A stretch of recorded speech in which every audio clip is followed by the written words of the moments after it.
할렐루야, 좋은 아침입니다. 오늘도 하나님께서 우리와 함께 하십니다. 하나님은 살아계십니다. 우리를 통해 주의 영광을 드러내기 원하십니다. 아멘. 주님께서 우리에게 놀라운 지혜와 은혜와 능력을 부어주셔서 이 땅 가운데서 하나님 나라를 확장하도록 그런 놀라운 일을 우리에게 맡겨주셨죠. 그런 사명을 주셨습니다. 우리는 어제 그제 계속 열왕기상 말씀을 묵상하면서 하나님 나라가 어떠한 나라인지 묵상하고 있습니다. 하나님 나라는 하나님의 통치가 구석구석 임한 나라이며 또 연합하고 함께 동역하는 나라입니다. 또한 하나님 나라는 기쁨의 나라요, 생명의 나라요, 풍성한 나라요, 평강, 안전한 나라입니다. 이 놀라운 하나님 나라 확장을 위해서 리더인 솔로몬에게 지혜를 부어주시고 나라를 잘 다스리도록 하셨는데, 이것은 곧 우리에게 어떤 메시지입니까? 머리이신 예수께서 지혜의 왕이시고 지혜의 근본이시고 지혜의 원천으로서 몸된 주의 교회와 함께 이 땅 가운데서 거룩한 주의 영광을 드러내기 원하시며 주의 나라를 함께 확장하기 원하신다는 사실입니다. 이 놀라운 사명을 함께 부여받은 저와 여러분, 오늘도 주의 말씀을 가지고 주님과 동행하면서 주님 기뻐하는 인생을 살아가는 저와 여러분의 인생이 되기를 원합니다. 오늘은 2015년 4월 10일 금요일입니다.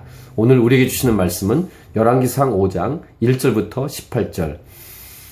주님 나라를 위한 동역은 귀하고 아름답습니다. 오늘 말씀은 이제 이 솔로몬이 부여받은 이 사명인 성전 건축을 위한 준비 작업과 그 일을 시작하는 내용을 담고 있습니다. 성전이란 무엇입니까? 하나님이 거하시는 곳입니다. 과거에는 건물이죠. 성소가 있는 건물. 그러나 지금은 성령님이 거하시는, 내주하시는 저와 여러분이 성전입니다. 우리 몸이 성전이에요. 이것이 교회입니다. 그래서 교회는 건물이 아닙니다. 아무튼 그 당시에는 이 건물, 이 성전을 짓는 것은 엄청난 영광이죠. 왜냐하면 하나님이 거하신 곳이니까. 다윗이 이 소망이 있었습니다. 근데 다윗은 이 성전을 건축하는 일을 하지 못했습니다. 성전을 건축하는 이 일을 얼마나 원했는지, 이 말은 하나님을 정말 사랑했다는 것이죠. 하나님의 임재인 언약궤가 들어올 때 다윗은 덩실덩실 춤을 추었습니다. 힘을 다해 춤을 추었습니다. 그만큼 자신을 사랑하고 자신을 살려주신 하나님을 사랑한 다윗이었습니다. 하지만 많은 전쟁을 통해 피를 흘리고 그런 다윗에게는 성전을 건축하지 못하게 하셨습니다. 그리고 아들인 솔로몬을 통해서 성전을 건축하게 하셨죠. 너는 전쟁을 많이 한 사람이라 피를 많이 흘렸으니 내 이름을 위하여 성전을 건축하지 못하리라. 이렇게 역대상 28장 3절에 기록하고, 오늘 본문의 3절에서도 내 아버지 다윗이 사방의 전쟁으로 말미암아 그의 하나님 여호와의 이름을 위하여 성전을 건축하지 못한다 라고 기록을 하고 있습니다. 그래서 다윗을 통해 그의 원수들을 다 그의 발바닥 밑에 두게 하셨습니다. 그리고 이제 이 태평성대인 시대인 이 솔로몬 때 성전을 건축하는 사명을 주셨습니다. 이것을 잘 알고 있었던 솔로몬은 다윗 때에 다윗과 함께 약조를 맺고 친했던 두로왕 히람하고 대화를 다시 시작하고 두로왕 히람과 서로 동역을 합니다.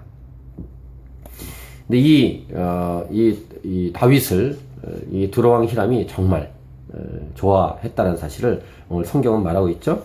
1절 보시면 이는 히람이 평생의 다윗을 사랑하였습니다 라고 기록을 합니다. 각자의 부르심이 있지만 함께 연합해서 한 목표인 하나님의 영광을 드러내는 성전을 건축하는 일에 동역하기로 했다는 것입니다. 생각해 볼 것이 있습니다. 두로왕 히람은 이방인 아닙니까? 지금으로 말하면 세상 것 아니에요? 어떻게 세상 것을 막 쓰죠? 이렇게 생각하면 큰 코 잘못 생각하는 것입니다. 이렇게 생각하셔야 됩니다. 모든 것이 하나님의 것입니다. 모든 나라가 하나님이 주인이십니다. 사실은 그 백향목이 그 두로 지역에 있었지만 히람 거 아닙니다. 하나님 것입니다. 무슨 말이냐면 우리는 청직이라는 것이죠. 청직이로서 주께서 허락하신 것들을 임시적으로 맡아 쓰는 것이지 궁적 우리 것이 아닙니다. 그렇다면 하나님 영광을 위해서 세상의 어떤 것들이든지 다 기본적으로 사용될 수 있다라는 것을 기억해야 합니다. 다만 이것을 적절하게 사용하는 것이며 때에 맞게 사용하는 것이며 그 다음에 지혜롭게 사용해야 하는 그런 분명한 것은 있지만 무조건 사용할 수 없다라고 말할 수 없다는 것이죠. 하나님의 부르심을 우리가 기억할 때 우리는 이 땅 가운데서 그냥 그렇게 살지 않는다는 사실을 기억해야 하고, 그리고 자기 때에 해야 될 분량이 있다는 사실도 기억해야 합니다. 다른 사람을 이렇게 부러워하고 똑같이 따라가려고 할 필요도 없습니다. 자기 분량, 자기 때에 자기가 할 일이 있는 것입니다. 다윗은 다윗의 분량이 있었고, 솔로몬은 솔로몬의 분량이 있고, 오늘 나오는 두로왕 히람은 두로왕 히람 나름대로의 분량이 있는 것입니다. 중요한 것은 한 목표 지점을 향해서 그 일을 연합해서 함께 하고 있는가, 이게 중요하죠. 할렐루야. 오늘도 이런 부르심 앞에 있는 여러분들, 가족들도 그런 부르심으로 하나님의 영광을 위해 쓰임받고, 우리 몸된 주의 교회도 그렇게 쓰임받고, 우리가 하고 있는 모든 삶의 영역이 그렇게 하나님께 쓰임받기를 원합니다. 아멘.